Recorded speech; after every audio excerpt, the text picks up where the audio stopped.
નમસ્કાર મિત્રો, જય માતાજી, જય મુકુલ મહાદેવ, સુનવામાં જય દ્વારકાધીશ. કેમ છો બધા? મજામાં આવ્યો બધા મોજમાં છો. અને ઘણા સમય પછી એમ તો કે 3.5-4 મહિના પછી આપણે પરિવાર પાસે ગીરમાં માલ આવી ગયા છે અને ગીરમાં પાસે સારવા માટે આવી ગયા છીએ.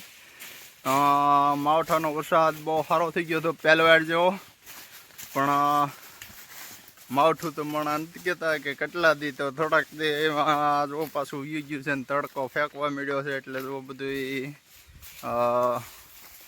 આપણે માવઠાના વરસાદને લીધે ઉઈ હતા ગીરમાં, પણ અત્યારે હજી કંઈ સરવાના બહુ થયા નથી. તમે જોઈ શકો છો ખાલી ઝાડ ને એવું બધું કોળાણું છે, પણ હવે સરવાના થઈ જાય એમ છે. પણ હવે વરસાદ ઉઈ ગયો છે તો અત્યારે જો હું સારી રહ્યા છીએ અને ખાખવા બધા હજી તો છે અને લીલું ઝાડ બધું કોળાણું છે.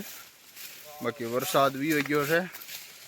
બેહું જો આપણી પાસે અમને હાલી આવે છે અને આજે પાછા ઘણા સમય પછી સારવા માટે આવ્યા છીએ ગીરમાં. તો આ બધાને કીધું ઘડીક બતાવીએ. ઓટાણે માલ જો આપણા હાલ્યા આવ્યા છે અને સારવા માટે. તો આપણે જોવા જઈએ બેહુંમાં. મળતા રહીશું આગળ બીજો કન્ટિન્યુ રાખજો. બધાને જય માતા.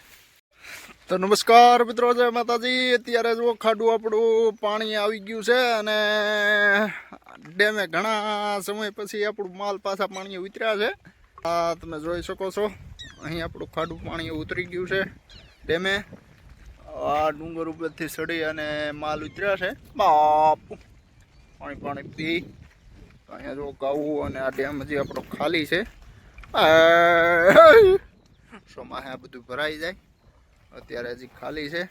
તો અટાણ લગી સીર્યા અને વાગ્યા છે અટાણે 11:30 જેવું થયું છે કે હું પાણી ઉતરી છે.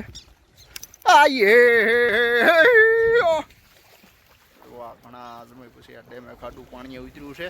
બાકી તો ગામડામાં હતું અટાણ લગી.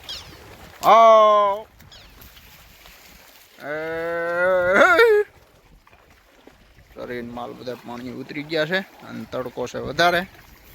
આમાં હવે બે છે.